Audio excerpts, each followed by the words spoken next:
Dr. Ben Ayoun, Provost and Vice President Academic at the University of Alberta, who is with us as well.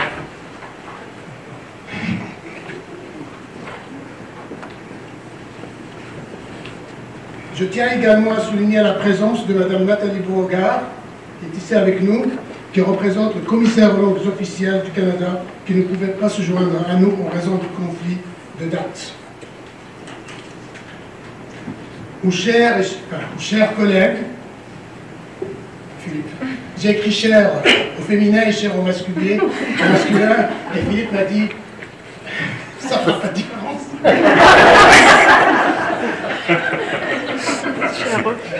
Je l'ai gardé.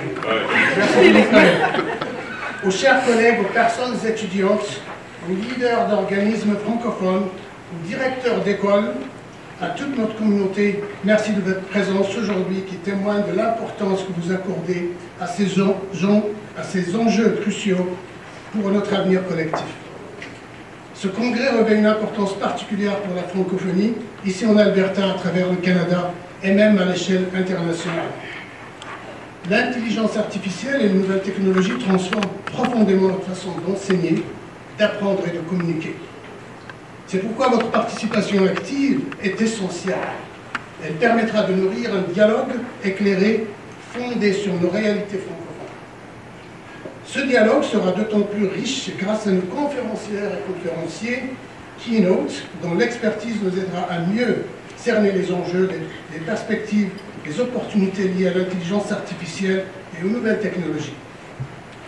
C'est pourquoi je tiens à leur exprimer notre profonde gratitude pour leur générosité, leur engagement, et je tiens également à les remercier pour les échanges que nous avons eus tout au long de la préparation du congrès. Les conférenciers sont là. S'il vous plaît, joignez-vous à moi pour les applaudir.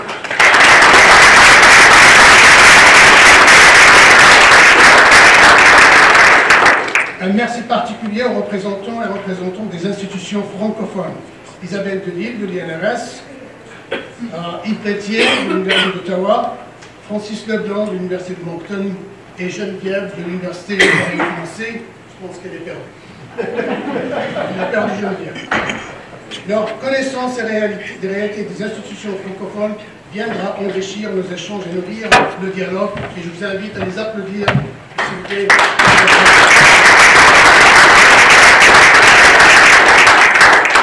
Now it is my great pleasure to introduce the Honorable Nate Globish, Minister of Technology and Innovation.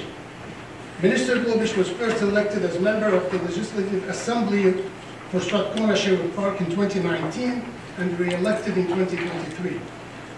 Depuis son entrée dans la fonction publique, il a joué un rôle central dans la modernisation des services gouvernementaux et dans l'avancement de la transformation numérique de la province.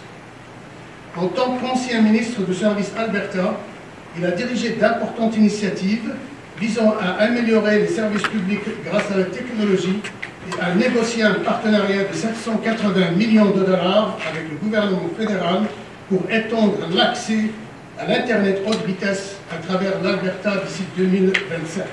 Une étape ambitieuse et essentielle pour l'équité numérique. In 2022, he was appointed to lead the newly created Ministry of Technology and Innovation, where he continues to focus on strengthening Alberta's tech ecosystem and attracting investment into the province. Minister Globish holds a Bachelor of Commerce in Finance. He lives in Sherwood Park with his wife Alison, a junior high teacher, and their young son Max. Please join me in welcoming the Honorable Minister Nate Globish.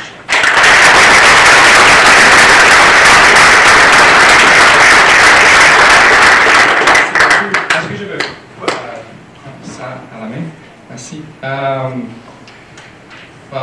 Merci pour l'invitation de vous joindre aujourd'hui. Je veux partager que mon fils Max, il a commencé un programme d'immersion cette année à la maternelle parce que je veux partager avec lui ce que mes parents m'ont donné quand j'étais jeune. L'amour pour la langue et la culture française. Avant que nous commençons, je vais lire un petit message de ma chère collègue, l'honorable Tanya Furr, la ministre des Arts, de la Culture et de la Condition féminine.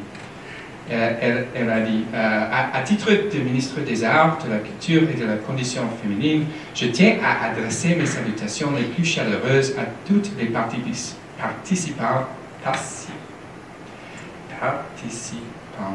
Merci. Et à tous les participants du 3e congrès annuel des doyens du campus Saint-Jean. Ce rassemblement offre une précieuse occasion de réfléchir et de collaborer à l'avenir de l'éducation en français en Alberta. À une époque marquée par les avancées rapides de la technologie et de l'intelligence artificielle, il importe d'examiner comment l'innovation peut soutenir l'apprentissage du français tout en célébrant les cultures, les symboles identitaires et les expériences vécues qui façonnent la vitalité de la francophonie albertaine. Je suis fier du travail accompli par le gouvernement de l'Alberta pour veiller à ce que les Albertaines et les Albertains d'expression française puissent participer pleinement à la construction de l'avenir de notre province. Qu'il s'agisse d'améliorer l'accès aux programmes et services offerts en français ou de soutenir des initiatives culturelles et éducatives numériques, notre gouvernement demeure résolument engagé à créer les conditions nécessaires pour assurer une réussite durable à la francophonie albertaine. Je remercie le campus Saint-Jean de l'Université de l'Alberta ainsi que toutes les personnes qui font avancer ces discussions importantes. Votre leadership contribue à donner force et dynamisme à la francophonie albertaine de demain. Alors, c'est de ma collègue Jennifer. Maintenant, pour quelque chose de complètement différent, bonsoir à toutes et à tous. Je suis très heureux de me joindre avec vous ce soir.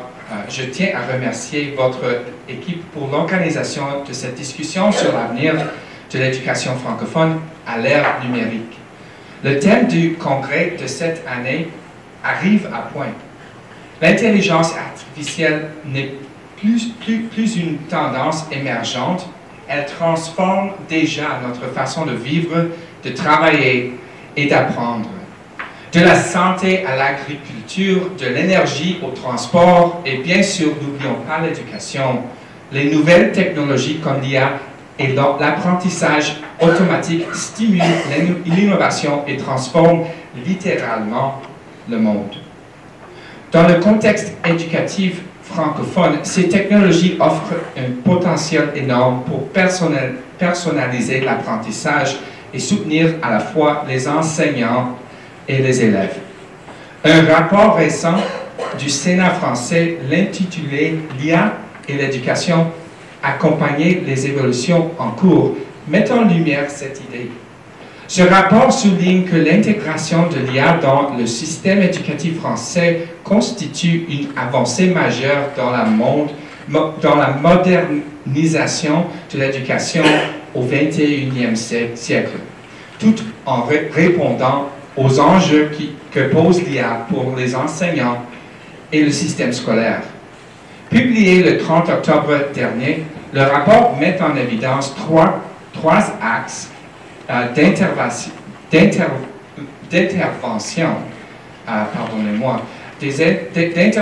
clés qui, selon moi, sont également pertinents ici en Alberta.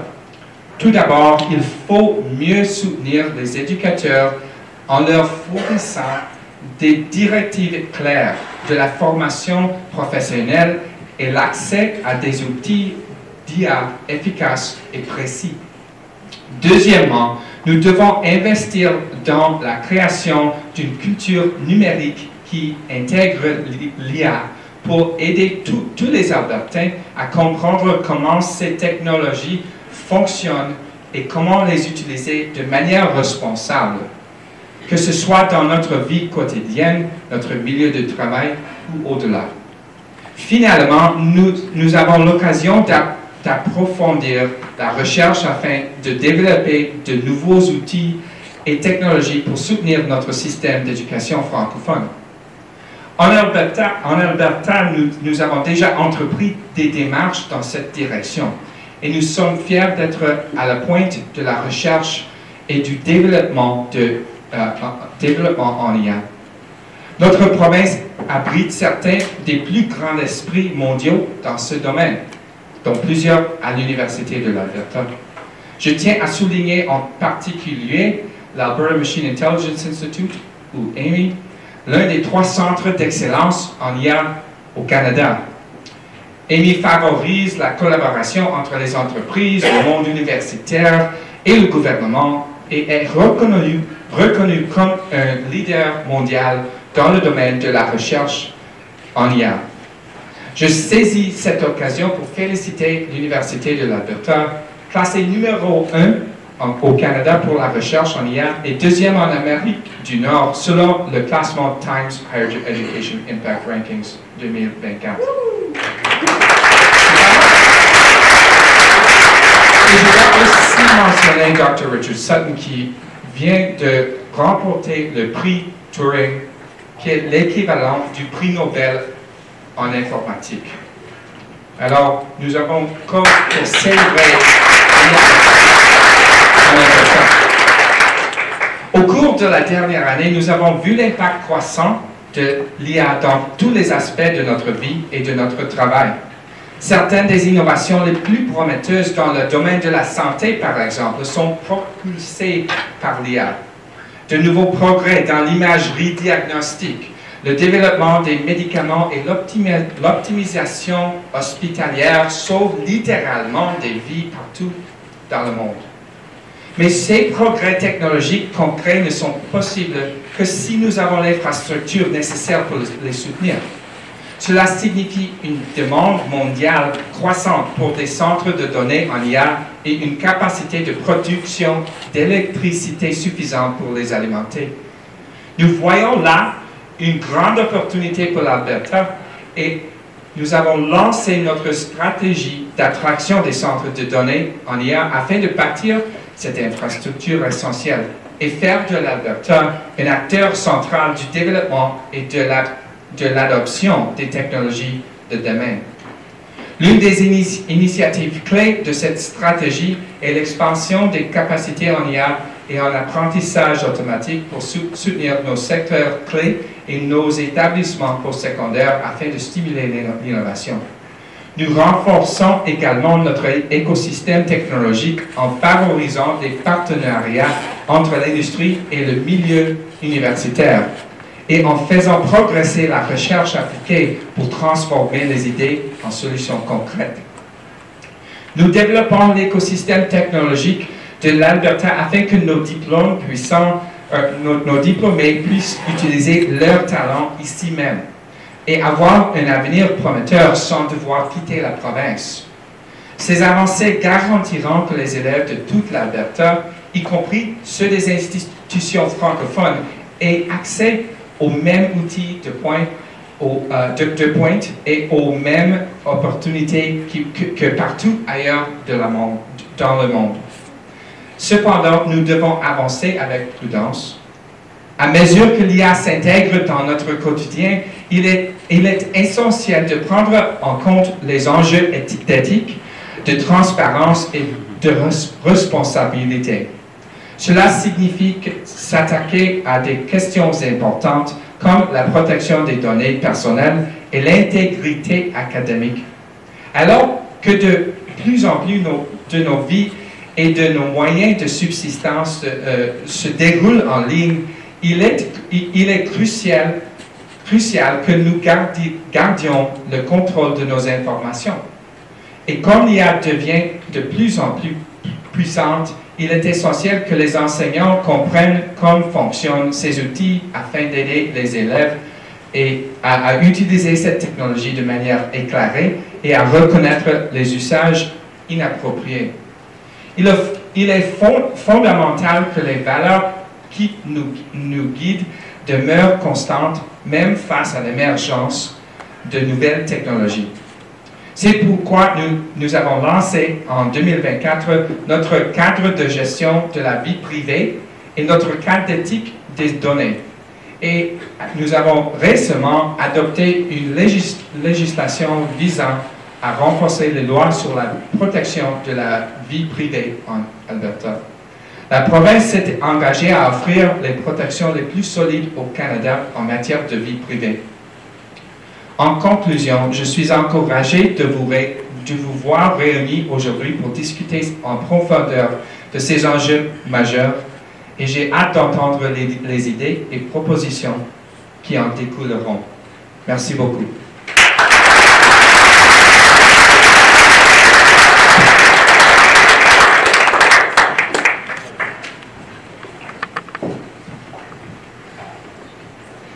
Merci beaucoup, Monsieur le Ministre.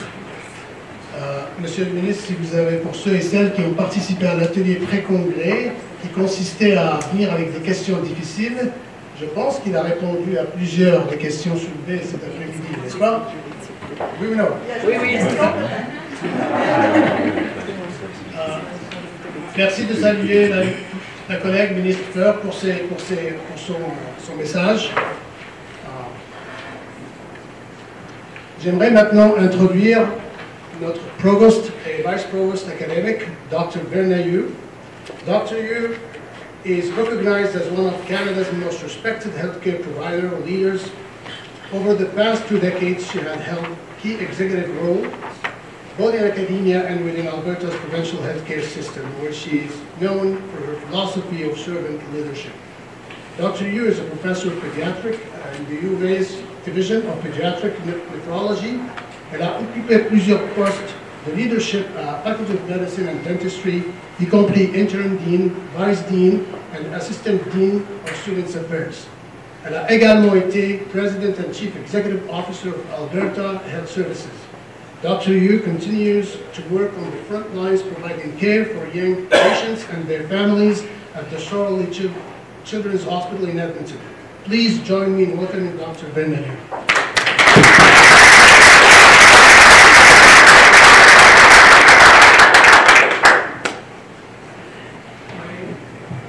Bonjour and bienvenue to University of Alberta. It's a great honor to be with you today at Campus Saint-Jean, where we're bringing together some of the brightest minds in artificial intelligence, in law and research and francophone education. I also want to thank Minister Glubish for being here and reading Minister for his remarks, and I really appreciate the fact that he could give the speech in Francais, which I don't have that ability, so I don't think you want to listen to my French. I want to also thank Dean Carey for organizing these conferences through his tenure as Dean, and thanks so much, Islan. I know there's a lot of work that's puts forward into these conferences. On behalf of the University of Alberta, I just want to express how proud we are to support Campus Saint-Jean and the Francophone community through really some meaningful initiatives that pave the way for a future that is inclusive, innovative, and deeply human.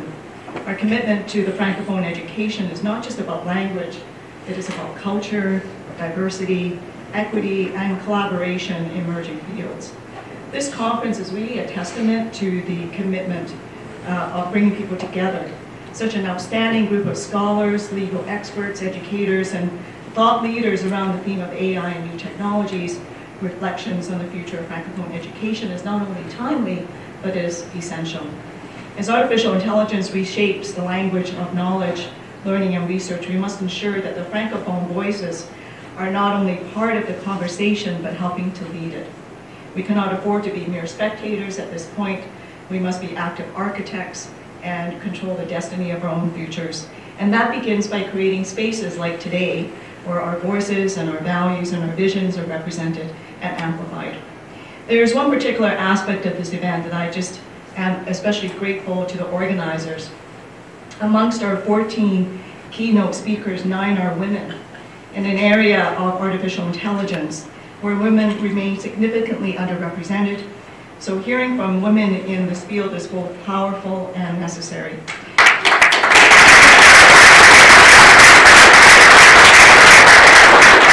Seeing women in leadership and research roles in these fields really creates a ripple effect.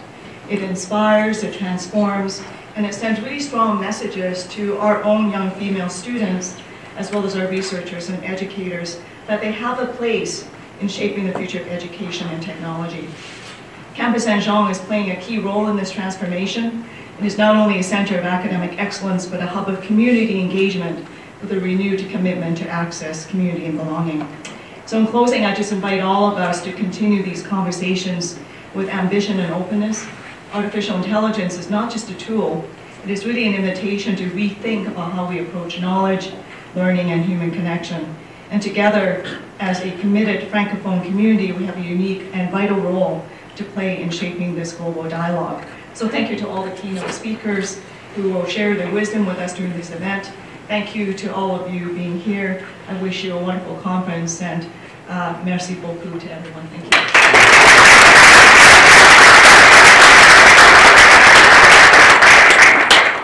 Merci beaucoup, Bernard.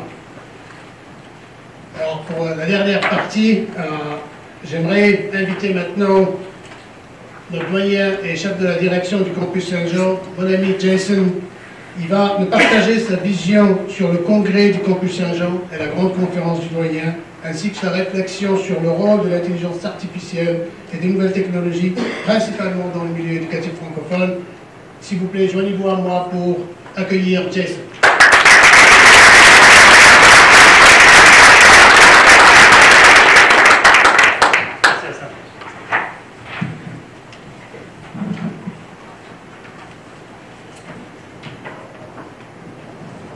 J'allais dire une joke, mais je l'ai oublié.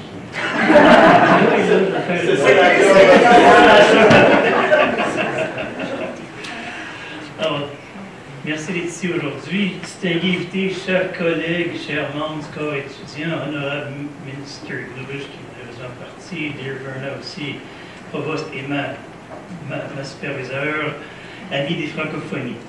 Bonsoir et bienvenue au campus Saint-Jean de l'Université de l'Alberta.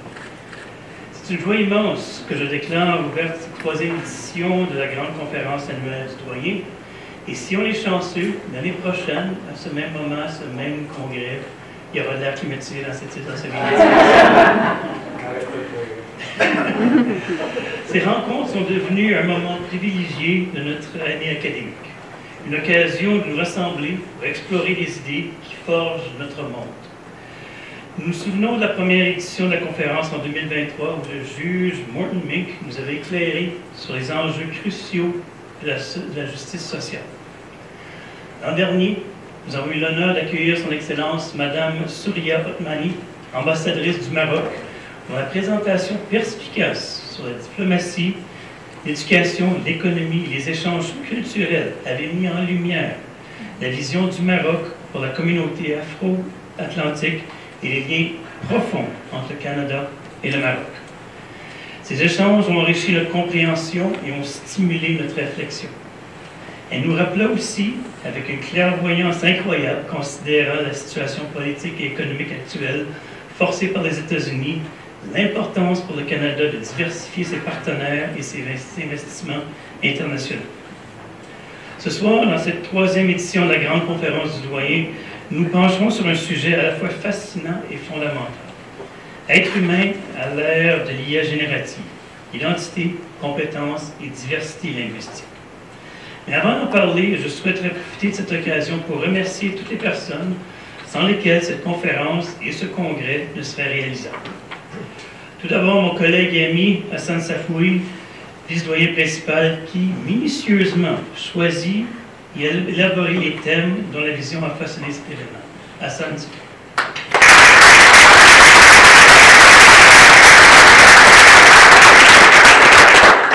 Ensuite, tous mes collègues de l'administration, notamment la techno, merci Hugues de toujours être à notre disposition, des relations externes et du bureau du doyen qui ont œuvré ensemble pour transformer cette vision en réalité.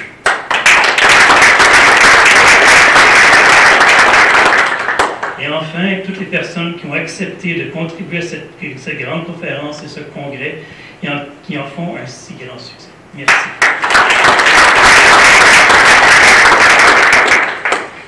Maintenant pour le sujet de l'heure, l'intelligence artificielle générative. L'intelligence artificielle générative n'est plus qu'une simple curiosité de laboratoire. Elle est en train de redéfinir les contours de notre existence. Les algorithmes capables de créer des textes, des images, des sons, ou même des codes avec une rapidité et une sophistication déconcertantes ouvrent des perspectives inédites. Cependant, elles soulèvent également des questions profondes sur ce qui nous rend profondément humains. L'irruption de l'IA générative dans notre quotidien nous confronte à des interrogations essentielles. Qu'advient-il de notre sens de soi lorsque des machines peuvent simuler avec une telle aisance la créativité et l'expression humaine? Comment nos compétences doivent-elles évoluer pour rester pertinentes dans un monde où l'automatisation touche des domaines de plus en plus complexes? Comment pouvons-nous ou devons-nous agir, prévoir et s'adapter en tant qu'institution postsecondaire francophone dans un milieu majoritairement anglophone? Et dans ce tourbillon technologique, quel rôle crucial joue la diversité de nos langues, ce patrimoine immatériel qui façonne notre pensée et notre culture? L'IA générative est-elle un atout pour l'humanité ou bien vice-versa, sommes-nous appelés à la servir? Ces questions ne sont pas abstraites, chers amis. Elles touchent à notre travail, surtout dans le monde académique, à notre éducation, à nos interactions sociales et à notre compréhension même de l'intelligence et de la conscience. Naviguer dans cette nouvelle ère exige une réflexion approfondie, éclairée par l'expertise de ceux qui sont à la fine pointe de la recherche. C'est pourquoi nous sommes particulièrement honorés d'accueillir ce soir le professeur Marc-Antoine Diac, titulaire de la prestigieuse chaire Canada CFAR en intelligence artificielle pour notre grande conférence du Voyer. Dr. Diac participe à la stratégie pan-canadienne de l'IA comme membre du conseil consultatif sur l'IA du gouvernement du Canada et a co-dirigé son groupe de travail sur la sensibilisation du public. Il est à l'origine de la Déclaration de Montréal pour un développement responsable de l'IA dont il a dirigé le comité scientifique. Il a également conduit, au nom de l'UNESCO, un processus de délibération internationale sur la recommandation sur l'éthique de l'IA. Dr. Diac intervient en tant qu'expert auprès de plusieurs organisations internationales sur l'IA responsable et du partenariat mondial sur l'IA. Il conseille également l'organisation internationale ISASCO depuis 2023. Sa présence ici ce soir témoigne de l'engagement du campus Saint-Jean à explorer les enjeux contemporains avec rigueur et ouverture. Nous sommes impatients d'entendre les perspectives éclairées du professeur Diac sur la manière dont l'IA générative redéfinit notre humanité, sur les compétences vitales à cultiver dans ce contexte et sur l'importance de préserver et de valoriser la richesse de notre diversité linguistique. Professeur Diac, nous vous écouterons avec une grande attention.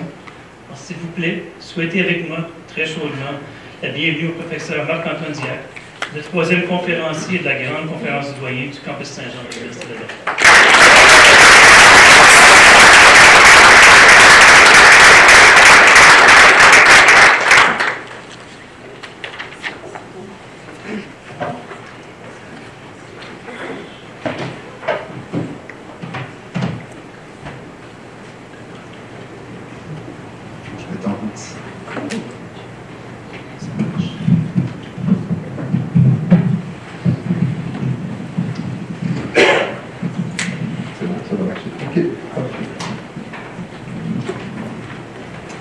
Merci beaucoup, merci pour cet accueil chaleureux, vraiment,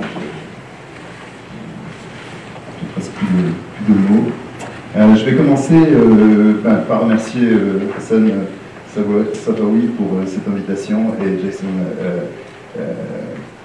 Carey pour l'invitation ici à Edmonton. C'est ma première fois à Edmonton. Je suis ravi d'être sur le campus Saint-Jean.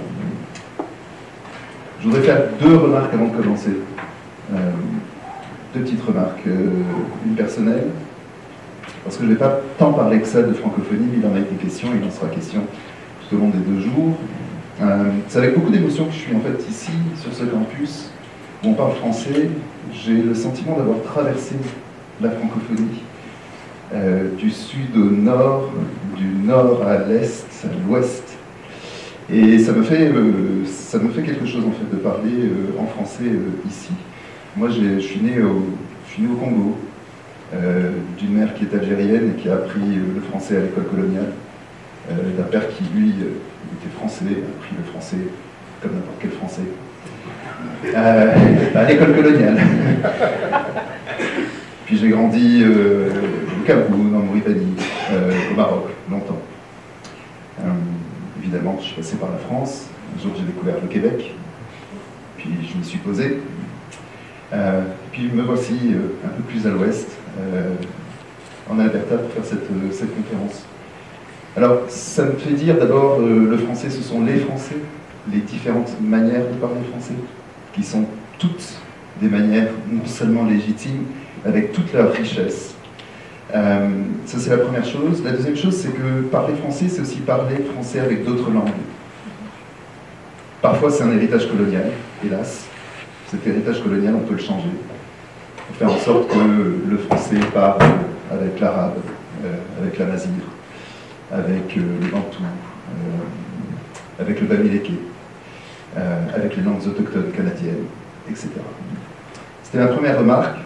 La deuxième remarque, qui est plus directement liée à ma présentation, peut-être que je vais donner le sentiment d'être très pessimiste et d'être peut-être même technophobe. On a parfois cette tendance-là, hein, voilà, on suit une pente. Je voudrais simplement dire que ce n'est pas le cas. Et que ça fait longtemps que je réfléchis à cette espèce de fascination que devrait susciter l'IA, mais qui est toujours entamée par une espèce de méfiance. Je le dis maintenant, je le redirai probablement pas dans la conférence. L'IA est fascinante. C'est un produit humain qui est absolument fascinant. Comme est fascinant, comme étaient fascinants les machines à calculer au XVIIe et au XVIIIe siècle. Et peut-être pour préserver ce sens de fascination, il faut aussi adopter un point de vue qui n'est pas de l'enthousiasme béat, ni du pessimisme exagéré, mais simplement un point de vue critique, pour savoir comment faire le meilleur usage de cette technologie. C'est ce que je vais essayer de défendre aujourd'hui. Alors, si je n'y arrive pas, bah, vous blâmerez Hassan. Et si j'y arrive, vous pourrez m'applaudir. Ça, c'est très bien. Je ne voulais pas faire de PowerPoint, de présentation PowerPoint. Alors, elle est vraiment rudimentaire, très rudimentaire, juste pour présenter les citations. Je voulais faire cet exercice, en fait, pour simplement parler. J'ai un certain propos que je vais essayer de suivre.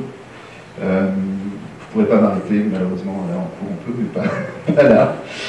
Néanmoins, je prendrai toutes les questions. Évidemment, ça me fera très, très plaisir de discuter à la fin. Apprendre, créer, transmettre, enseigner, pour apprendre, créer, transmettre et enseigner. Voilà les capacités et les actes qui nous définissent comme êtres humains, que ce soit en tant qu'individu ou en tant que collectivité. Nous sommes d'emblée des êtres techniques. Et nous avons toujours cherché à spiritualiser la nature. Littéralement spiritualiser la nature. Ça veut dire quoi? Ça veut dire que nous avons tenté, cherché à la transformer en y laissant l'empreinte de notre esprit. Nous avons même imaginé fabriquer des espèces de marionnettes qui s'animeraient, et dont le nez s'allongerait si elles utilisent le langage pour mentir. Nous avons imaginé fabriquer des automates qui joueraient aux échecs et qui battraient les plus grands stratèges, comme Napoléon au XIXe siècle, début du XIXe siècle, fin du XVIIIe siècle. C'était à l'époque une supercherie. Finalement, on a réussi à faire cette machine qui bat tous les humains. Et face à ces créations-là, qui spiritualisent d'une certaine manière la matière, eh bien, nous avons toujours pensé rester les maîtres du langage, les gardiens du feu créatif. Les enseignants dans les marionnettes et les automates seraient en fait simplement des disciples hyper disciplinés, soumis. L'histoire est ironique, l'histoire se moque de nous.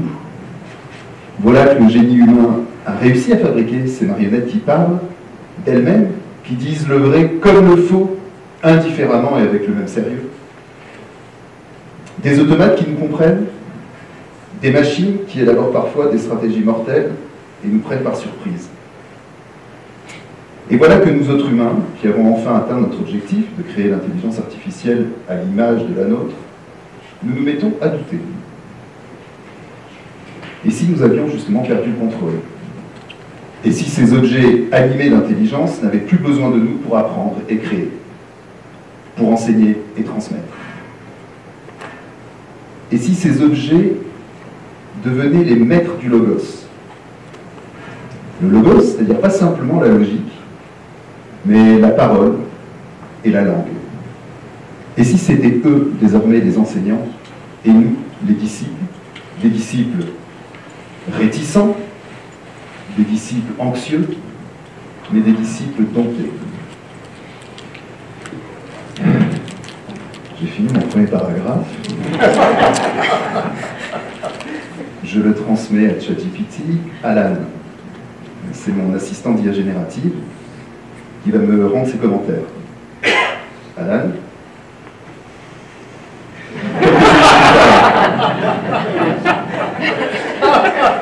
Ton paragraphe d'ouverture est brillant. L'ironie est bien là, mordante mais subtile. L'humanité créatrice prise à son propre piège, surprise par l'éloquence de ses opponents. Merci Alan, je suis un peu gêné évidemment par tant de flatterie. Il me flatte tout le temps, Alan. C'est quelque chose d'assez perturbant. Mais bon, je vais poursuivre. J'espère que je n'ai pas perdu mon auditoire avec cette petite digression. Je reprends. Devant les prouesses de l'IA générative, qui produit maintenant des textes, comme Alan, des textes qui ont du sens pour nous, eh bien, nous doutons de nous-mêmes. Ce que nous apprenons, ce que nous écrivons, doit passer par le filtre, désormais, de l'IA, qui corrige, suggère, améliore nos idées, et nous en donne de nouvelles à foison. Il faut garder l'œil et l'esprit ouverts pour ne pas tomber dans la dépendance complète et déceler parfois les faiblesses, voire les erreurs de l'IA. Et ce n'est pas chose facile pour deux raisons. La première raison, c'est que la machine est subtile, vous l'avez vu. Ensuite, la machine fascine. Elle fascine et elle tient cette autorité de ses performances qui nous subjuguent. Même des étudiants exerçant un jugement critique et connaissant le fonctionnement de l'IA ressentent cette dépendance. Je vais vous conter une petite anecdote. En début d'année, en début de session, je donne un cours en éthique de l'IA et je leur dis les examens se feront en classe. Pourquoi? Pourquoi en classe? Vous ne nous faites pas confiance.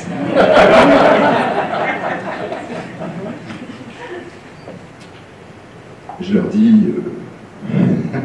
que je suis très conservateur sur les manières d'enseigner, ça ne leur plaît pas. Je leur dis qu'ils finiront de toute façon par aller voir la machine. Que c'est comme ça, c'est normal, elle est là. Et puis, dans la discussion, ils infléchissent un petit peu ma position. Et je leur dis très bien, on fera une expérience.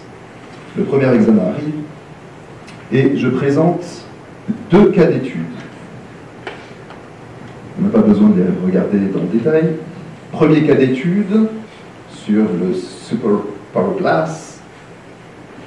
Et je leur dis, ce cas d'étude, vous allez l'analyser d'un point de vue éthique avec votre seul cerveau. Le deuxième cas d'étude, vous aurez ChatGPT, 4.4o, et en plus, vous devrez l'utiliser. Mais à la fin, vous expliquerez comment vous l'avez utilisé, quelle a été votre démarche, et ce que ça vous a apporté. Et donc, il devait faire une espèce de critique philosophique de la démarche de réflexion avec l'IA générative. Je vous livre 2 témoignages d'étudiants. J'ai changé les noms. Le premier, c'est Charlotte. Charlotte nous dit « ChatGPT ne m'a pas permis d'améliorer mon analyse. Elle m'a cependant permis de mieux structurer mon texte et de moins me répéter dans la rédaction. Mais avec son analyse, j'ai vraiment eu l'impression d'aller en surface des choses et qu'elle se contredisait parfois, ne sachant plus quel principe appliquer de manière cohérente. J'avais aussi l'impression d'être prise au piège, d'être toujours dépendante d'elle. J'ai eu l'impression que ma pensée ne pouvait pas se déployer entièrement et qu'elle était toujours restreinte au cadre que ChatGPT délimité. Deuxième témoignage, Jean. Jean nous dit « Je pense que mon analyse a été influencée par ChatGPT, mais je ne pourrais pas dire si c'est une amélioration. D'un côté, la quantité d'informations m'a fait explorer plus de lignes de pensée. Bon, les fautes sont les leurs, je les ai laissées.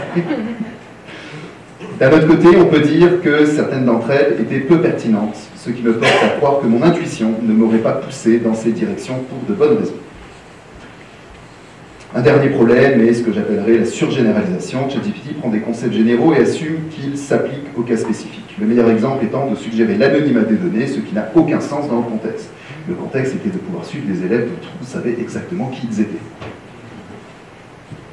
Je ne vais pas faire une analyse détaillée de ces témoignages. Ce que je peux dire, c'est que, comme correcteur, je me suis bien aperçu que ChatGPT avait appauvri la réflexion d'un cas d'usage à l'autre.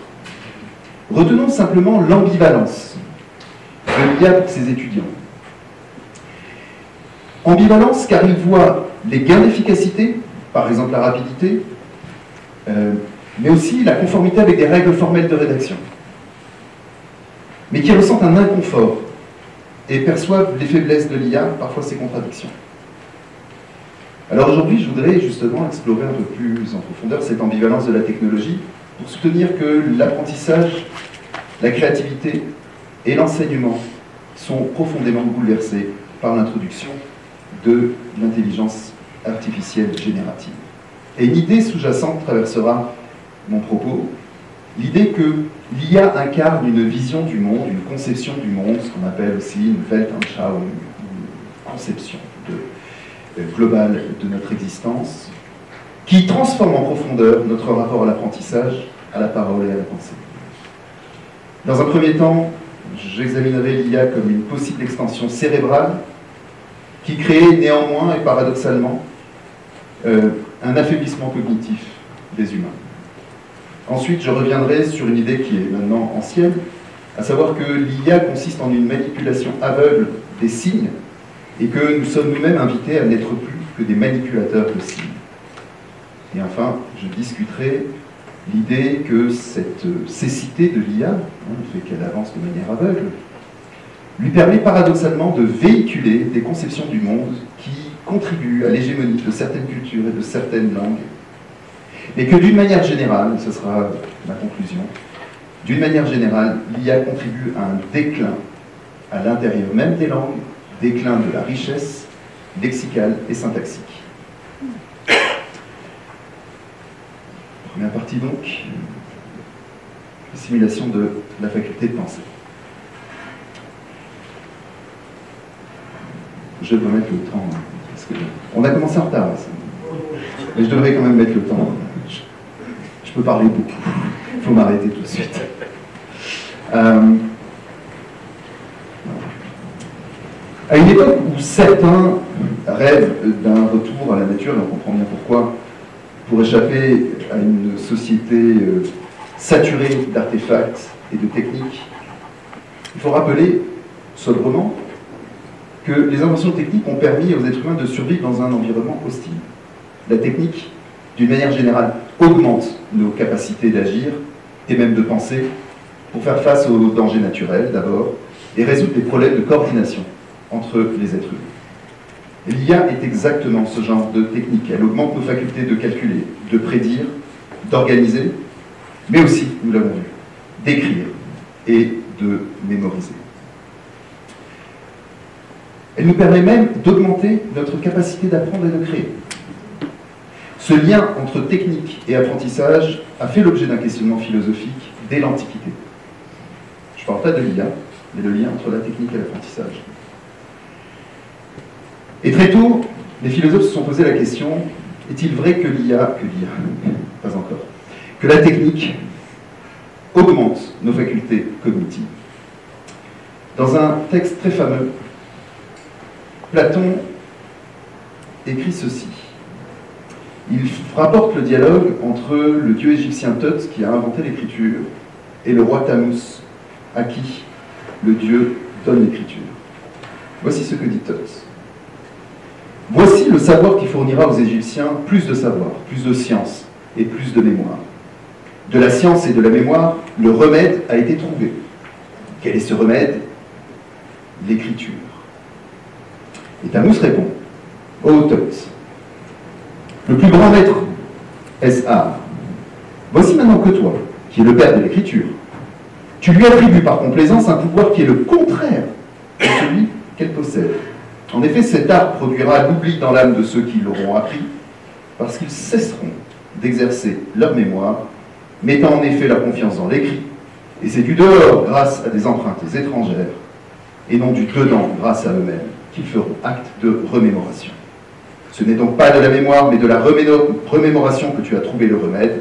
Quant à la science, c'en est la semblance que tu procures à tes disciples, et non la réalité. Bon, c'est un texte qui est très très fort. D'abord, c'est un texte qui est paradoxal, ça je vais laisser ça de côté, puisqu'il parle de l'écriture et du rapport à l'oubli, et en même temps c'est un texte qui est transmis par l'écriture. On laisse ça de côté, et ça a généré beaucoup de commentaires. L'enjeu du texte qui m'intéresse, c'est de savoir si on peut comprendre la technique comme une extension d'une faculté, ou au contraire comme la privation d'une faculté ou d'autres facultés apparentées, qu'on n'exerce plus en raison même de la technique. Et selon que la technique est une extension ou une privation, elle est vue à la fois comme un remède ou un poison. Et c'est cette notion de pharmakon, je ne sais pas si je peux, ici, qui en grec veut dire les deux, à savoir le remède quand le dosage est bon et le poison quand le dosage est mauvais.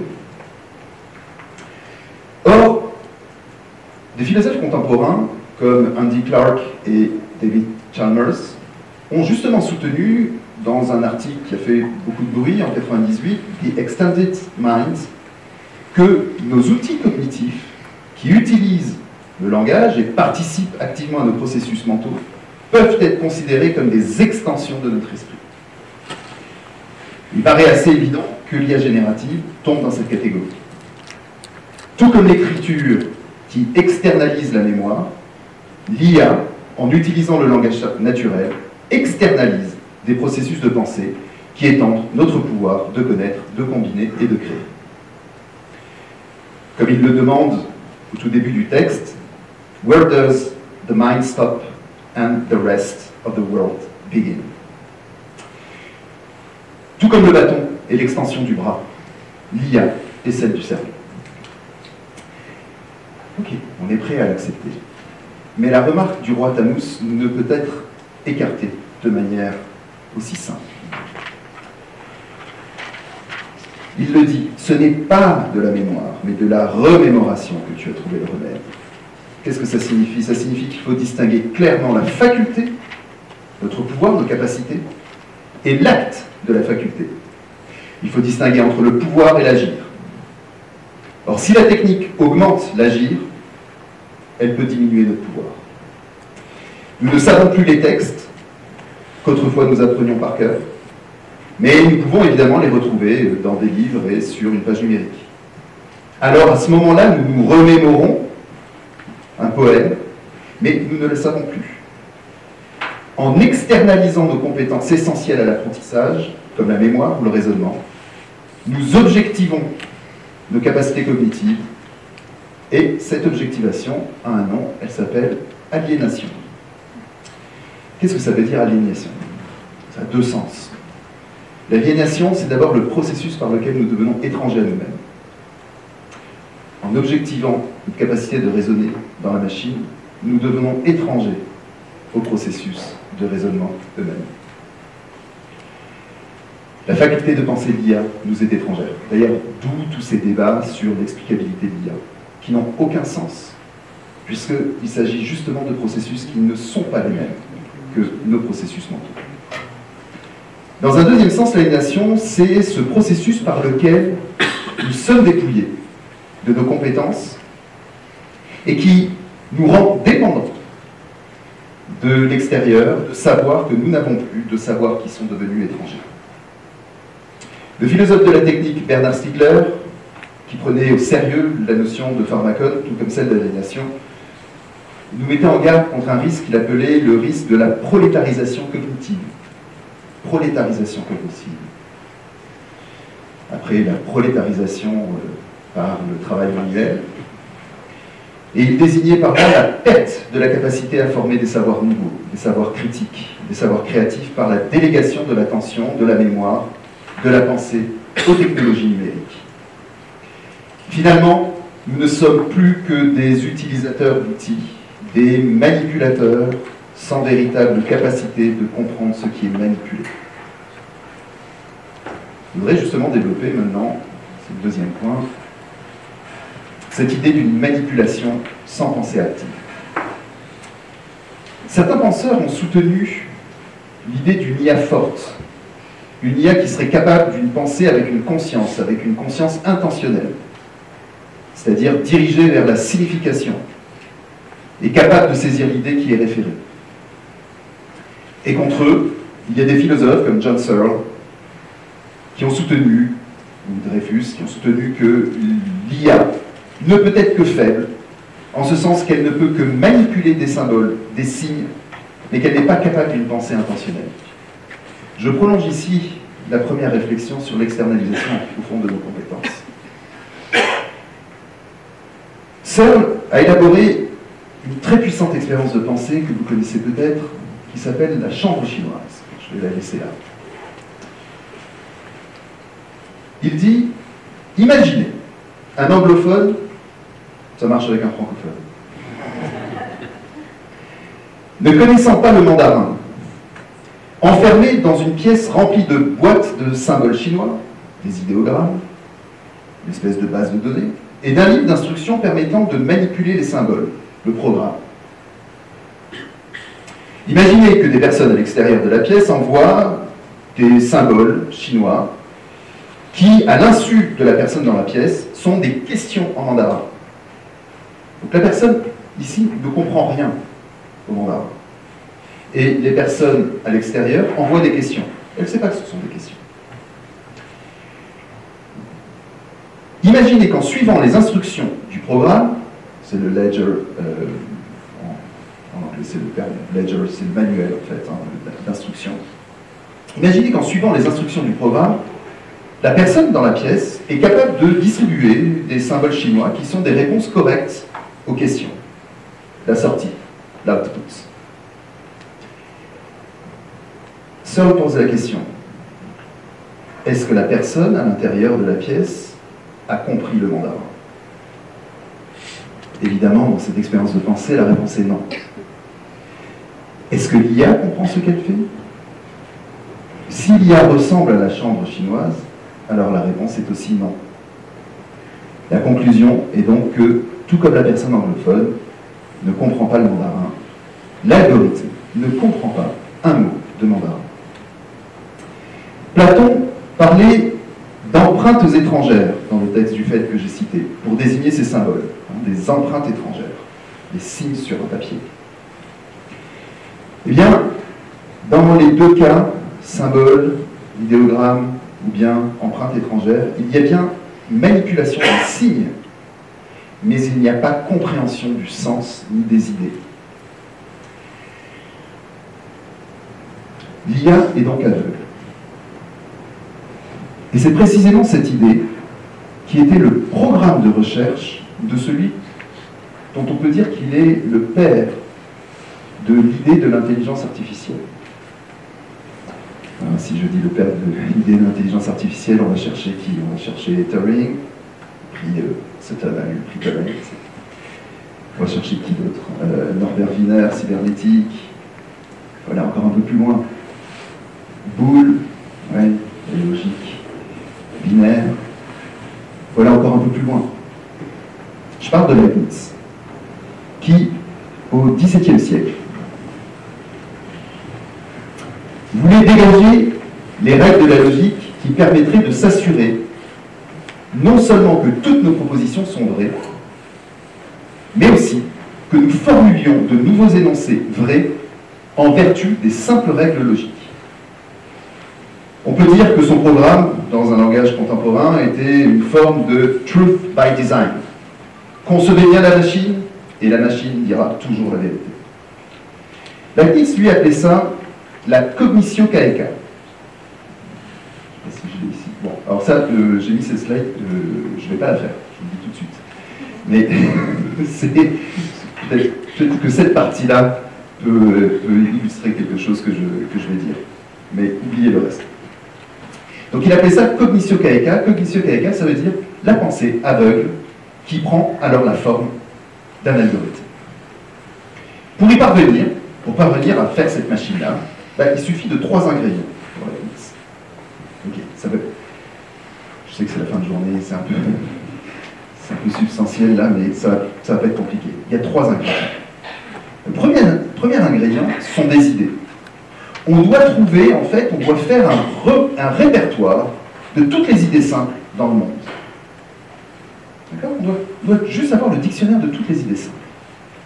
Des idées simples, c'est-à-dire indécomposables, qui formeraient comme un alphabet des pensées humaines. J'adore cette expression. C'est un alphabet des pensées humaines. On peut les recomposer, former des nouvelles phrases. Il s'agit en fait d'atomes de sens, un peu comme les monades sont des atomes métaphysiques.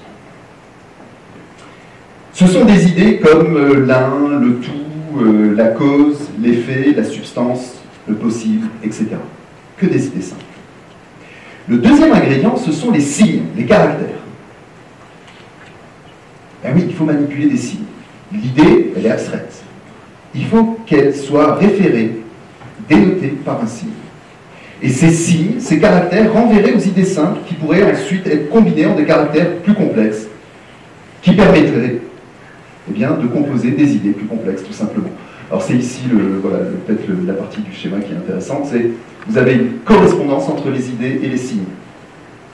D'accord ? Donc si vous manipulez les signes, normalement, le résultat, c'est que vous avez une idée qui correspond à la composition des signes.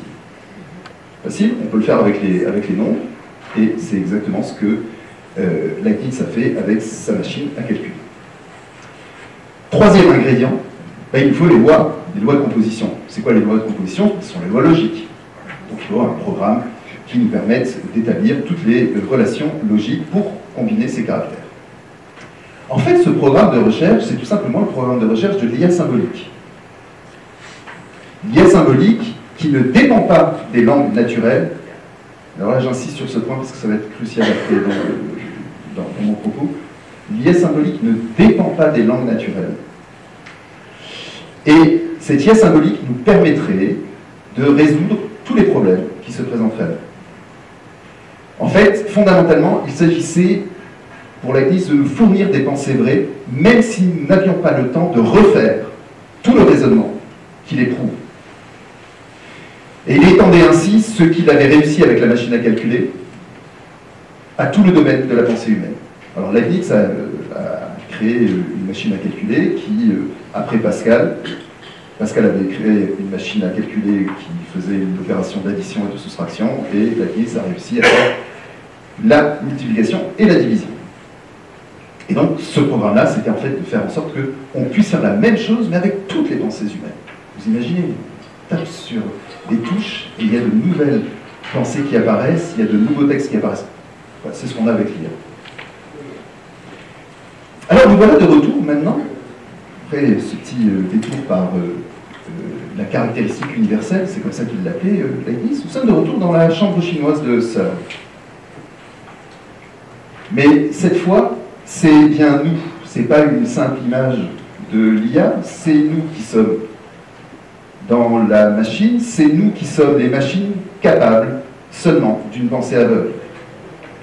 En utilisant massivement l'IA, et c'est bien la tendance actuelle, pour automatiser la production de textes, mais aussi pour interagir avec des humains, envoyer des courriels. Nous sommes réduits progressivement à la fonction de manipulation des signes que nous ne comprenons plus. Bon, dans une université, on se dit non, on est préservé. Dans certaines organisations, dans certaines entreprises, eh bien parfois, nous ne sommes plus que des opérateurs. Si on écarte par exemple la peur des sanctions, on peut même se demander pourquoi un étudiant apprendrait des cours qui ne lui servent plus qu'à passer des examens et qui sont oubliés aussitôt que les examens sont passés. Et si l'IA peut rédiger pour lui le travail demandé, et si l'IA se trouve encore là pour accomplir les tâches auxquelles le cours était censé les préparer, quand ils sont désormais sur le marché du travail, alors à quoi bon apprendre? Mais alors, que reste-t-il justement de l'apprentissage comme transformation de soi par l'effort intellectuel? Que veut dire apprendre si ce n'est plus accomplir les opérations intellectuelles qui mènent à la connaissance? J'en arrive à mon troisième point. Yes, je suis presque dans les temps. Et je voudrais réfléchir justement au nouveau modèle d'apprentissage, c'est-à-dire en fait à l'image que l'IA nous renvoie de nous-mêmes dans l'apprentissage. Le problème, c'est que l'IA générative contemporaine introduit une complication que n'avait prévue ni Leibniz, ni Searle dans les années 80. L'IA générative d'aujourd'hui ne repose pas sur l'application de règles logiques qui composeraient des propositions, de nouveaux énoncés à partir d'atomes de sens. L'IA contemporaine n'est pas symbolique. L'IA contemporaine, on va se battre sur les termes, mais disons simplement, elle est probabiliste, statistique, stochastique, ce que vous voulez, mais elle ne repose pas sur la manipulation de règles logiques. Elle ne manipule pas de règles, ni le sens, mais elle traite des données qui sont corrélées avec une complexité croissante. Finalement, quand je demande à Alan, mon IA, de me donner son avis, il ne fait que manipuler des signes, mais sans les règles de la logique comme chez Leibniz, et sans un manuel d'instruction de mandarin comme chez Searle. Sa seule logique est statistique et probabiliste. C'est une pensée qui est doublement aveugle. Et pourtant, c'est cette pensée aveugle qui est un puissant instrument de domination linguistique et culturelle. Mieux, l'IA générative, aveugle, promeut une conception, une vision du monde hégémonique, une conception qui change même notre rapport à l'apprentissage et nous représente finalement comme des machines statistiques naturelles. Je ne vais pas pouvoir analyser ce point, mais je suis toujours fasciné par la circulation des paradigmes scientifiques. On commence par se dire comment fonctionne le cerveau humain? Ça fonctionne comme un réseau de cellules, et puis il y a des connexions électriques. Tiens, on va faire des connexions électriques pour créer une nouvelle machine. Puis finalement, on revient ensuite au cerveau humain, à partir de la compréhension de la machine, et ainsi de suite. Je laisse ça de côté, mais aujourd'hui, c'est comme si vous lisez certains neuroscientifiques, et si vous lisez certains des plus grands chercheurs, même au Canada, en IA, on a l'impression qu'au fond, la réussite de l'IA générative est une preuve que le cerveau humain fonctionne comme l'IA. On en discutera demain.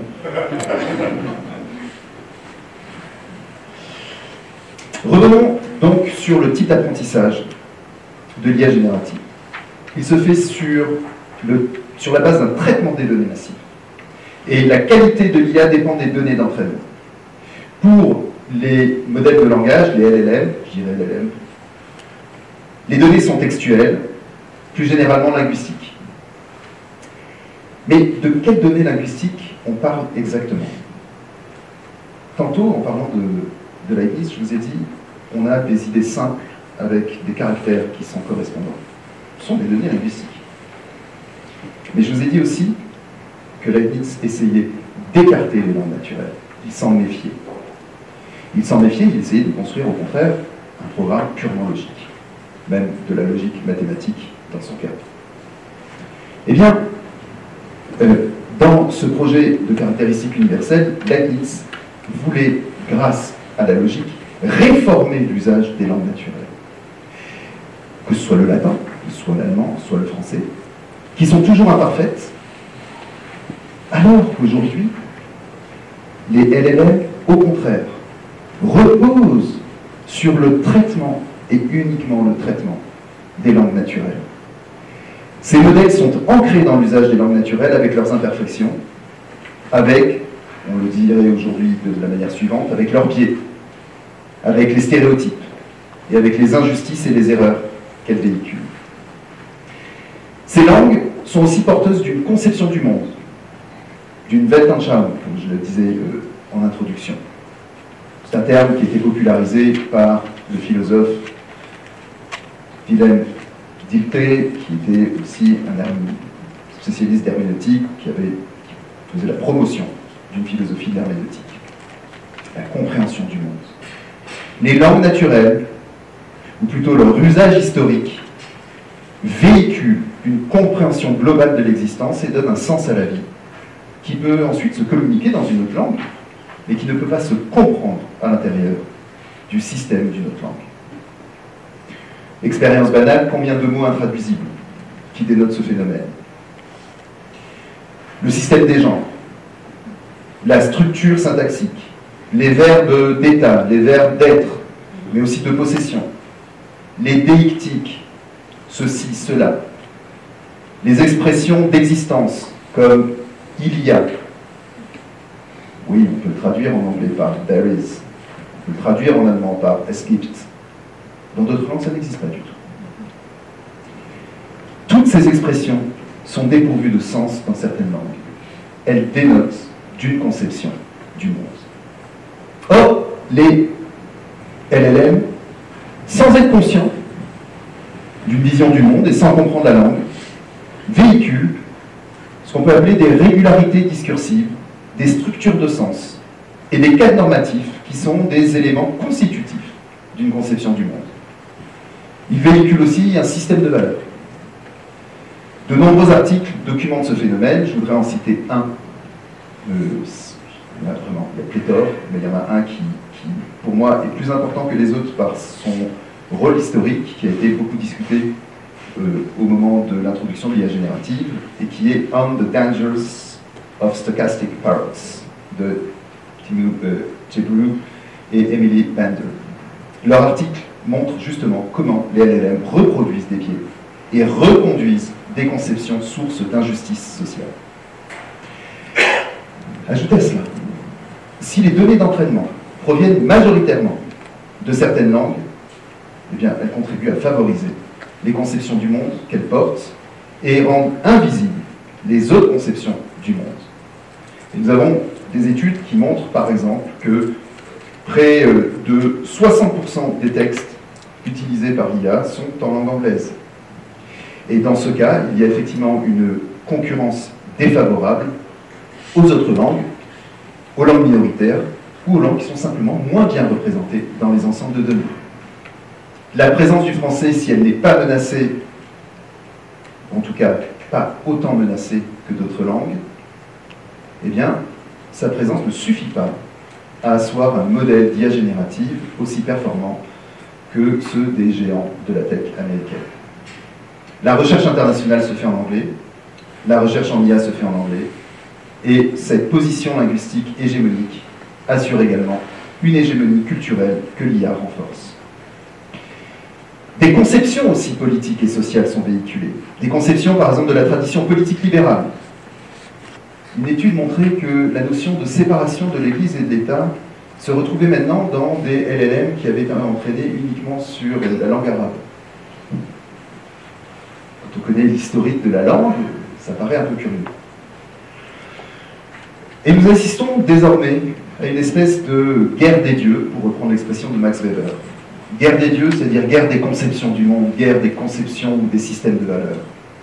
Les LLM occidentaux valorisent systématiquement la démocratie libérale, une certaine forme d'environnementalisme, un individualisme, qui ne sont pas forcément valorisés par d'autres modèles, des modèles non occidentaux, préférant par exemple la stabilité nationale ou bien le contrôle économique. Mais quel que soit, et j'en viens à mes dernières réflexions,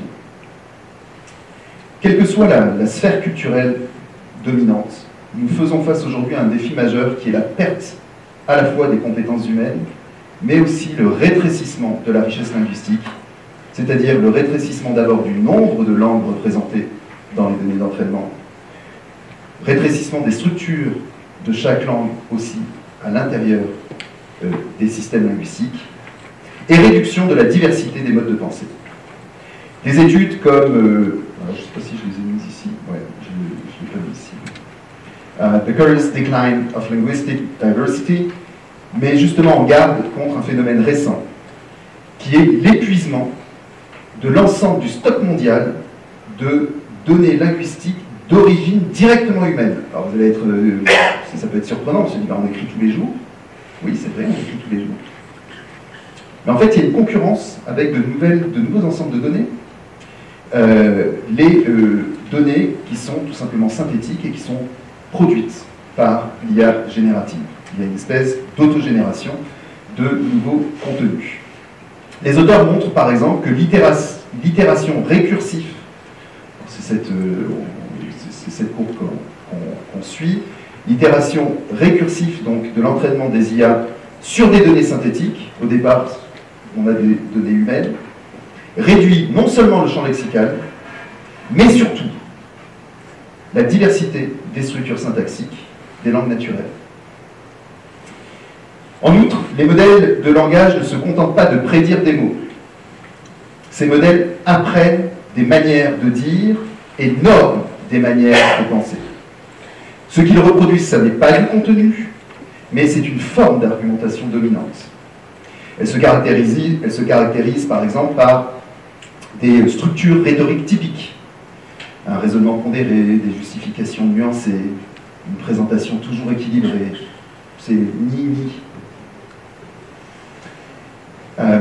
Et d'autre part, elle se caractérise par un lexique de la modération et du compromis qui va justement avec la méthode décrite. On essaie d'effacer toutes les dissonances au nom de la neutralité. Mais ce style est loin d'être universel. Il est en réalité l'expression d'une normativité culturelle spécifique.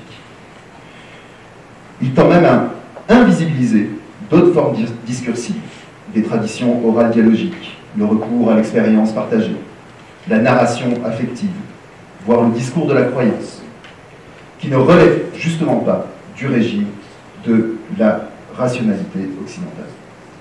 Et quand je dis rationalité occidentale, il faudrait reprendre toute l'histoire de la philosophie à partir du XVIIe siècle, mais la question de la crise des sciences européennes chez Husserl, où on se pose la question de quel est le genre de rationalité qui porte et qui structure les discours de la philosophie, entendez, de la philosophie occidentale. Évidemment, on ne peut pas se poser cette question dans ces termes-là au début du XXe siècle. Et donc, les LLM participent à une forme de normalisation implicite. Ce qui se répète à haute fréquence devient ce qui semble aller de soi, ce qui est perçu comme absolument neutre, alors même qu'il s'agit d'une codification culturelle historiquement déterminée. Le résultat de ce processus est une réduction du nombre des formes de dialogue, de débats contradictoires et de pratiques discursives acceptables. Dans son examen en éthique de l'IA, je vais revenir à Charlotte. Je vais dépasser de 2 minutes.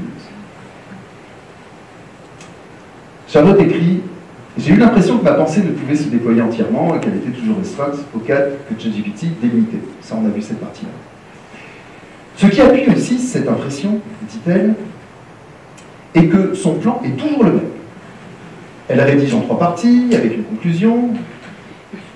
Et c'est un problème, car si ChatGPT fait toujours un plan en 3 parties, c'est parce que nous avons appris cette forme de rédaction très rigide et robotique.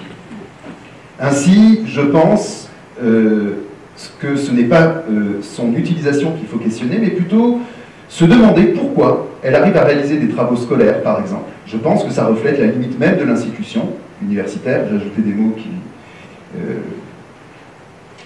disent le sens du propos. Donc la limite même de l'institution universitaire qui fait en sorte que les travaux sont tellement formatés qu'on ne peut pas dire si c'est une IA ou un humain qui l'a fait. Et au fond, la question devient plus éthique qu'épistémique ou métaphysique. Nous créons des infrastructures de pensée, de recherche et de dialogue efficaces pour nos besoins de production. Et ces infrastructures reflètent des chaînes culturelles et linguistiques dominantes. L'IA générative ne fait qu'amplifier cette tendance, comme l'écriture, par exemple, a amplifié la tendance à conserver des quantités extraordinaires de récits, d'expériences, de connaissances, qui ne servent à personne et dont nous nous souvenons absolument pas. L'IA générative tourne en boucle. Et comme le serpent qui se mord la queue, elle s'alimente maintenant elle-même. Elle appauvrit alors non seulement nos métacompétences, la compétence d'apprendre, mais elle appauvrit également les structures linguistiques et rhétoriques qui permettent à la pensée de se diversifier et de créer. Alors rien ne nous condamne à ce cauchemar prométhéen si nous faisons notre devoir éthique de préserver les conditions de notre développement cognitif. Cela implique, par exemple, de remettre régulièrement en cause, en question, nos attentes et nos pratiques sociales, à l'université par exemple. En conclusion, si les machines apprennent, elles vont finir finalement par ne transmettre qu'un héritage qui, à chaque génération artificielle, on l'a vu plus tôt, se réduit à peau de chagrin. À moins qu'un apport extérieur, humain, ne vienne le régénérer. Et c'est précisément là l'enjeu. Il est donc crucial pour les humains de rester les maîtres de la parole, là c'est un devoir, c'est une norme, et d'enrichir les données que traitent les IA génératives. C'est en exerçant notre capacité à penser et à parler, même faux, même de manière imparfaite, à interpréter le monde dans une langue qui est transmise et renouvelée à chaque génération, à chaque rencontre culturelle, à chaque migration, que nous pourrons à la fois renforcer les capacités de l'IA et maintenir une autonomie épistémique et morale qui préserve notre humanité, apprendre, créer, enseigner et transmettre. Je vous remercie.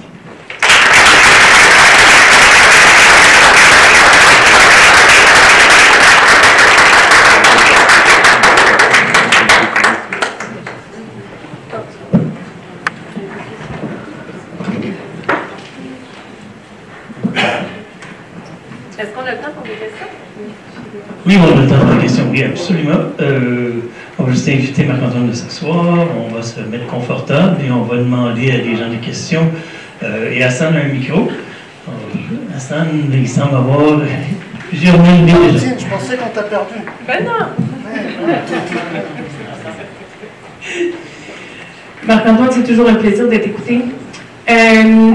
Je veux aller directement à ta conclusion. Quand tu dis que c'est un devoir d'enrichir ChatGPT, est-ce que j'ai vraiment bien compris la conclusion? Parce que c'est une rhétorique que j'entends régulièrement dans des conférences où est-ce que, comme femme, comme personne issue de la diversité, comme diversité culturelle, il faut absolument utiliser ChatGPT parce que sinon on n'enrichit pas l'intelligence artificielle.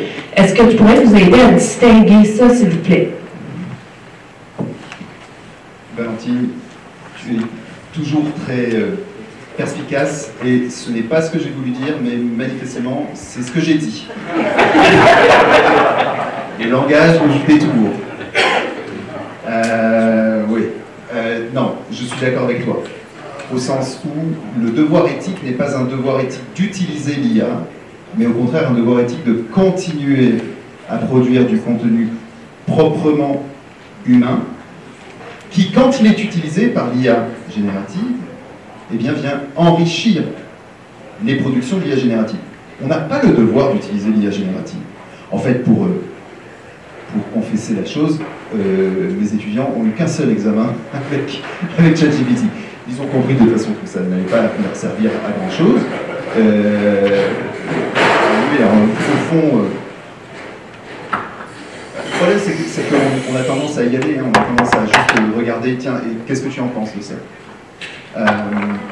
Donc on n'a absolument pas ce devoir-là. On peut même tout simplement dire, ben, on va continuer à produire même des textes qui sont, comme j'ai dit, imparfaits, ou parler comme je l'ai fait, là tu vois, j'ai manifestement dit des choses qui n'allaient pas.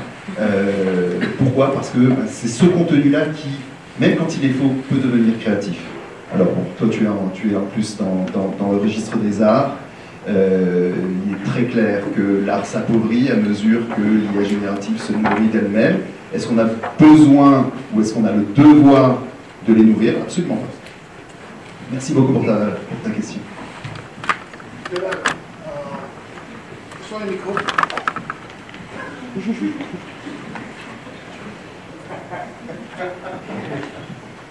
Ça va être... Donc, merci beaucoup pour ta présentation. Marc-Antoine, j'ai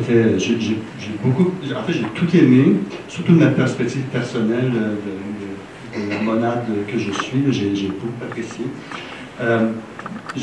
Mais j'ai une question pour vous. Il me semble qu'en philosophie de la technologie en particulier, on a tendance à être plutôt pessimiste.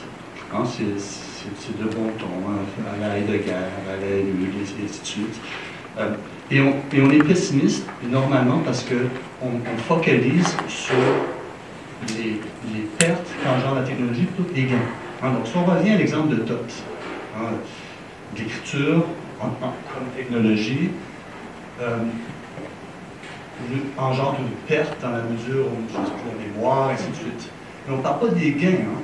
Il y a un tas de gains qui est venu aussi avec l'écriture, la culture aujourd'hui, les livresques, il y a des choses que les pensées qu'on a pu développer qui auraient été difficilement possibles seulement dans une tradition orale.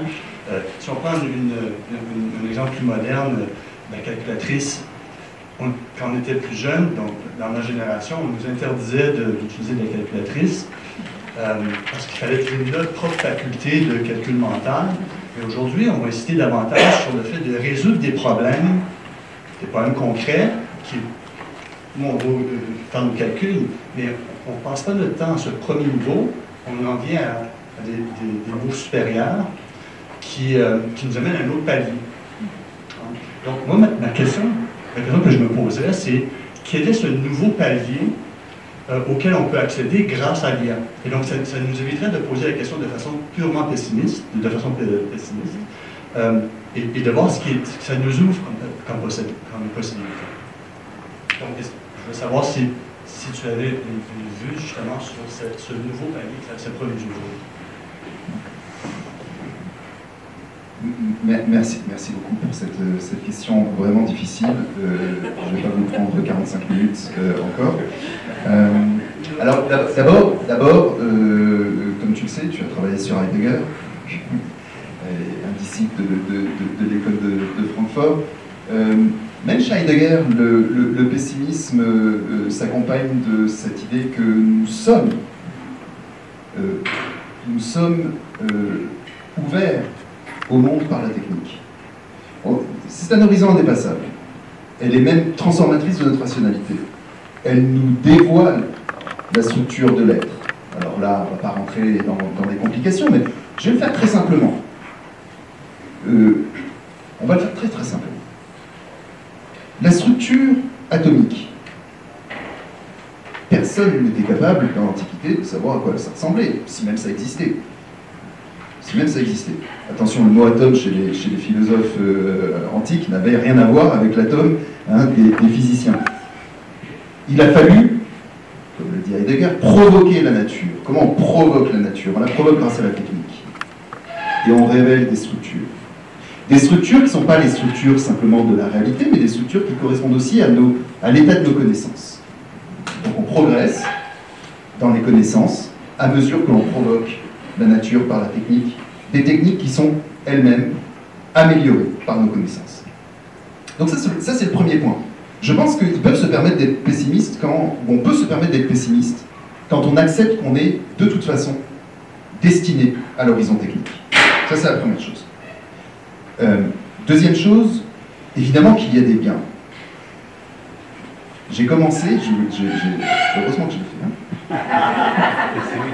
fait, je l'ai dit, je suis fasciné par l'IA. Et je pense que quelqu'un qui dit non, l'IA c'est rien du tout, et soit quelqu'un de très mauvaise foi, soit quelqu'un à qui il manque vraiment beaucoup de... Voilà, je sais pas, de capacité de s'ouvrir aux productions humaines. C'est une production humaine. Donc je suis fasciné par l'IA. Je suis fasciné par l'IA, je suis fasciné par ce qu'elle nous apporte. Exactement, je pense, comme Platon. Par contre, je ne me prends pas pour Platon, ne me faites pas dire ça. Après, je vais avoir des tweets. Comme Platon était fasciné par l'écriture.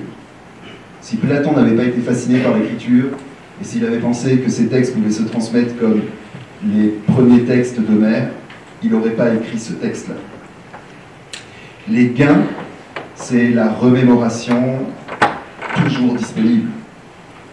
Ça, c'est le gain. Mais ce que nous dit Platon, c'est qu'il y a une perte. La perte, c'est la mémoire. Ok, alors, quel est le palier? On a appris à écrire, et on a appris à se développer avec l'écriture. Ça fait quelques 3000 ans. Est-ce qu'on n'exerce plus notre mémoire? Bien sûr que non. On apprend plein de choses tous les jours. J'ai eu cette discussion avec mes étudiants, et à un moment donné, je parlais d'Homère, justement, il y a des textes qui étaient transmis pendant un siècle, 2 siècles, hein, on ne sait pas exactement, mais les textes étaient d'abord transmis à l'oral. Puis il y a d'autres traditions orales. Le Coran a été transmis pendant plusieurs décennies, voire siècles, oralement. Il est encore appris intégralement aujourd'hui, dans la tradition sanskrit également. Bon, est-ce qu'on n'exerce plus notre mémoire? Bien sûr qu'on l'exerce. On l'exerce tous les jours. Je disais, mais vous voyez, dans certaines cultures. Et là, un étudiant m'a fait la remarque, m'a dit, mais au fond, les textes d'Homère, c'était des chants, non? Oui, ce sont des chants, effectivement. C'était des chants rythmés. Oui, ce sont des chants rythmés. Avec pas des rimes, parce que dans la prosodie grecque, il n'y a pas de rimes, mais dans la poésie française ou anglaise, il y a par exemple le système des rimes. Il dit oui.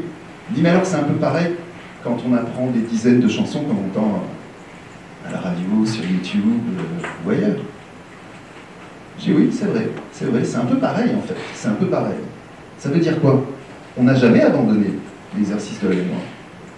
On n'a jamais abandonné l'exercice de la mémoire. Et tout le point est là. Tout le point est là. Et le point est de savoir utiliser les technologies sans perdre les compétences fondamentales. Il y a un point d'équilibre à trouver. Je ne sais pas quel sera ce point d'équilibre avec l'IA. Franchement, j'en sais rien. Moi, je l'utilise, hein, on ne va pas se mentir. Je l'utilise. Je ne sais toujours pas exactement ce que j'attends de l'IA. Parfois, je lui donne tellement d'instructions qu'à la fin, je me dis, mais en fait, c'était pas la peine d'écrire. Fais ton article plutôt directement, voilà. Je suis désolé, c'est fragmentaire, mais je vais m'arrêter là pour cette question. Merci beaucoup pour me consulter. Merci beaucoup. Vous pouvez penser.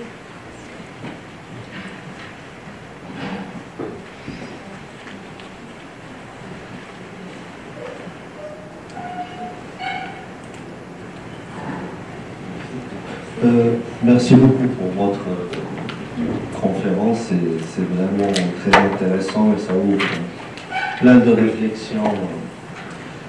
J'ai une petite remarque, ou bien, je ne sais pas si c'est vraiment une remarque, une question, ou bien j'ai un peu 2 scénarios qui me viennent en tête. C'est que l'intelligence artificielle, ce scénario, on va dire, elle est un peu plus positif. C'est que ça va accompagner ou bien plutôt accélérer le développement de l'humanité et ouvrir une nouvelle direction dans l'évolution de l'espèce humaine et développer de nouvelles capacités intellectuelles ou cérébrales. On va dire ça, c'est un côté plutôt positif. Mais peut-être un côté plus sombre, c'est que ça va largement, comme vous avez dit, il y a un grand risque que ça va largement réduire nos capacités cognitives, intellectuelles, cérébrales, et qu'on va devenir totalement dépendant de l'IA, à un niveau qu'on ne peut même plus faire un raisonnement logique de manière indépendante. Du coup, est-ce que vous estimez que si on continue sur ce sens-là, que l'IA va vraiment surpasser nos capacités humaines, naturelles, et que ça va penser, si ça continue sur ce sens-là, l'IA, l'intelligence artificielle, va atteindre un niveau qu'on pourra peut-être appeler une conscience artificielle. Beaucoup plus que simplement une intelligence. C'est que ça va comprendre les outils et les alphabets, que ça va vraiment avoir comprendre les sens là. Et du coup, ça va nous ramener peut-être juste un peu aux mythes ou bien aux histoires légendaires ou bien même les histoires de science-fiction, que c'est la créature va se révolter contre le créateur. Ce qui revient dans tous les mythes, soit les mythes grecs ou bien même les récits de science-fiction. Est-ce que vous pensez sincèrement qu'il y a un grand risque qu'on atteigne ce niveau-là? Merci pour cette question qui est double, hein. C'est différent. Dire est-ce que la machine va surpasser nos compétences et dire la machine va être consciente d'elle-même et devenir cette espèce de créature prométhéenne qui se révolte contre ses créateurs, sont deux choses différentes. Réponse facile à la première question. Oui, l'IA dépasse un certain nombre de nos compétences. J'ai envie de dire, c'est pas un problème. On parlait de calculatrice, moi il y a des calculs, je ne peux pas les faire, voilà, ça va être très long.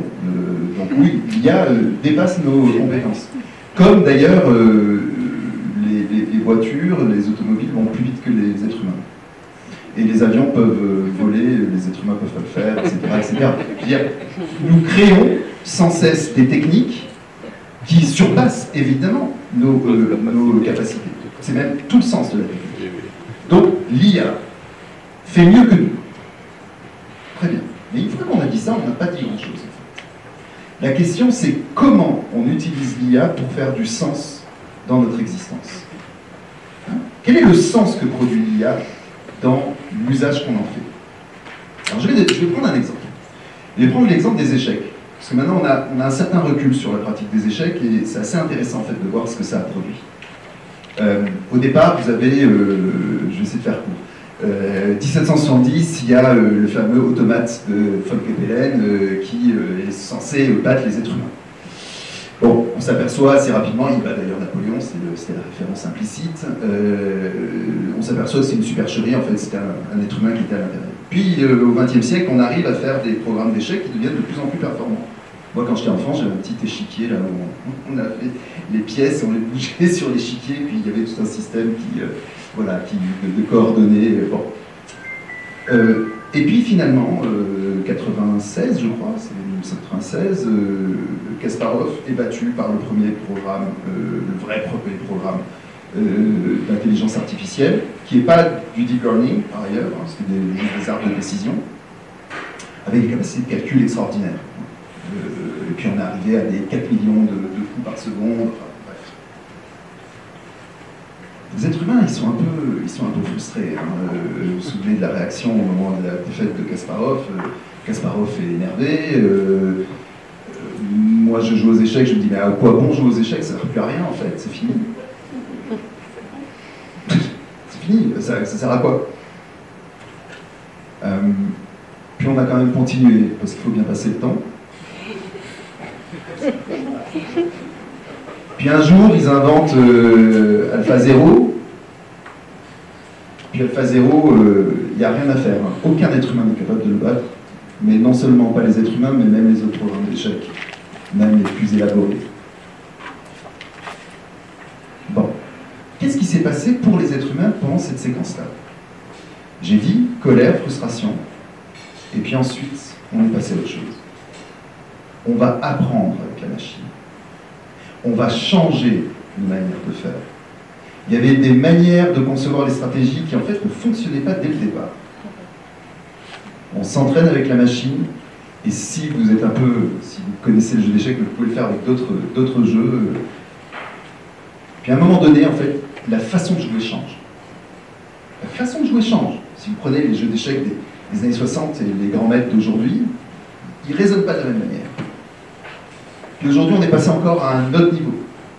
On regarde la machine uniquement, par exemple, pour dire, ok, peut-être qu'il y a un coup qui est meilleur. Elle suggère ça, mais on ne sait même pas pourquoi. On ne sait pas pourquoi. Et on se dit, tiens, il y avait peut-être un coup meilleur. Mais cette stratégie-là, elle fonctionne bien. Qu'est-ce qu'on a fait?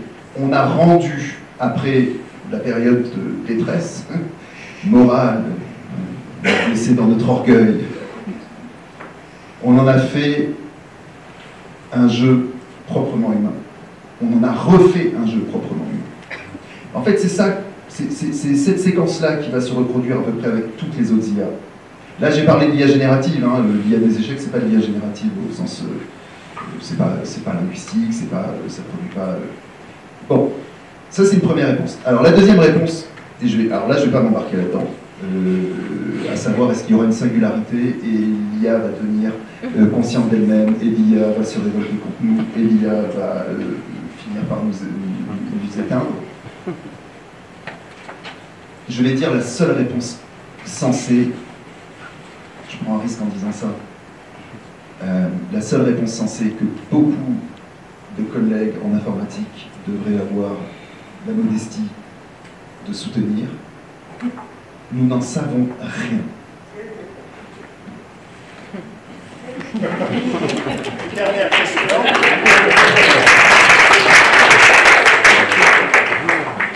Une dernière question, je vois deux mains, alors on va leur choisir entre les deux. Plus proche de la salle.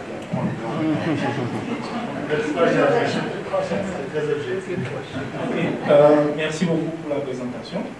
Ma question elle est de deux volets. D'abord, en tant qu'être humain, utilisant la technique, nous cherchons toujours à nous améliorer. Ma question est pourquoi chaque fois que l'être humain accomplit une prouesse technique, elle a peur des résultats de cette prouesse technique. Ma deuxième question c'est est-ce que le fait que l'IA n'utilise pas l'émotion dans tout ce qu'il fait, fait en sorte que l'homme devient encore plus puissant pour,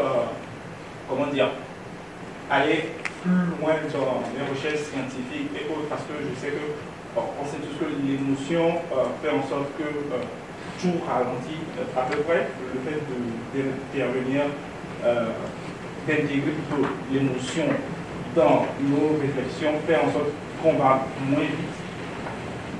Donc voilà, je voulais savoir si le fait que l'émotion soit supprimée de l'IA n'est pas plutôt une bonne chose plutôt que de la crainte.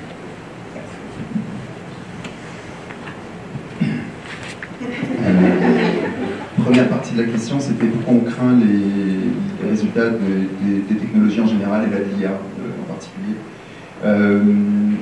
Il y a eu par exemple en 2016 un accident d'une voiture Tesla qui était automatique ou semi-automatique. Et ça a créé une onde de choc, Tesla a dû retirer les voitures du marché, etc.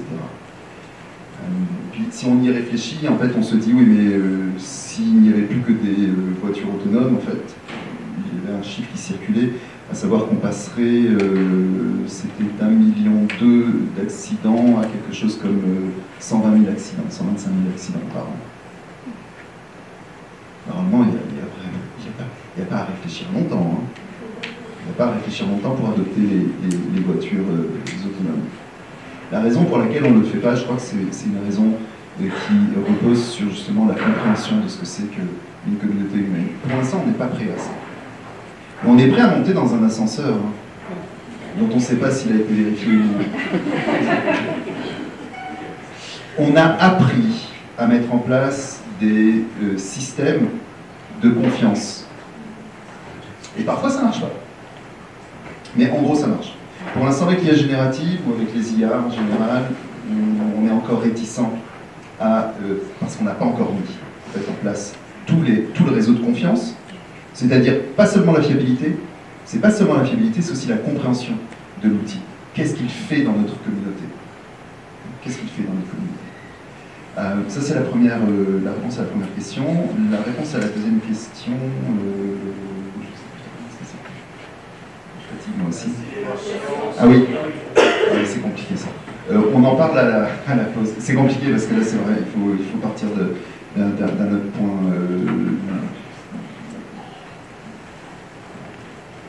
Ouais, je serais ravi d'en discuter, mais là, je ne vais pas pouvoir faire comme ça. Merci. Je reste humain. Avec tout le décalage horaire, c'est bien. Alors, je voudrais remercier profondément le docteur pour son intervention aujourd'hui. Je veux aussi vous remercier tous pour vos questions. Ça a été une bonne discussion. Et troisièmement, je veux te remercier aussi de m'avoir fait remarquer que le fait que j'apprends toutes les tonnes de Taylor Swift, parce que ma fille était venue dans la voiture, je lui ai dit, j'utilise encore ma mémoire. Je te remercie beaucoup. Et on a un petit quelque chose pour... Ah, ici. Ah. Il est là. Non, il est là. Alors, je voulais premièrement te donner le prix du doyen en innovation sociale et citoyenneté numérique. Merci au nom du campus.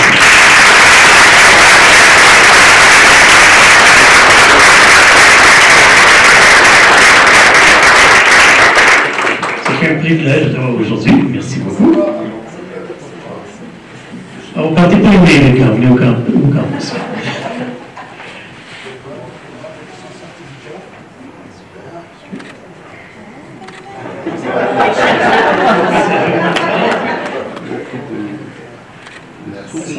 Toutes les choses en même temps, peut-être. Et là, je vais pouvoir me changer.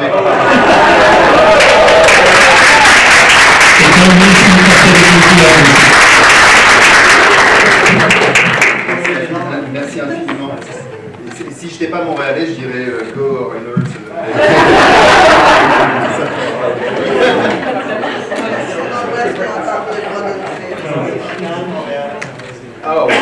Ça serait bon, ça serait bon. Encore une fois, une applaudissement pour le conférencier.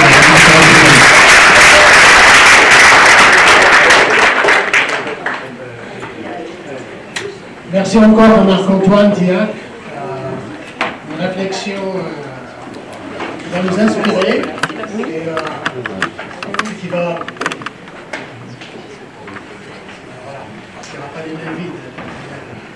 Je ne pourrais pas rentrer dans l'avion. On pourrait organiser ça.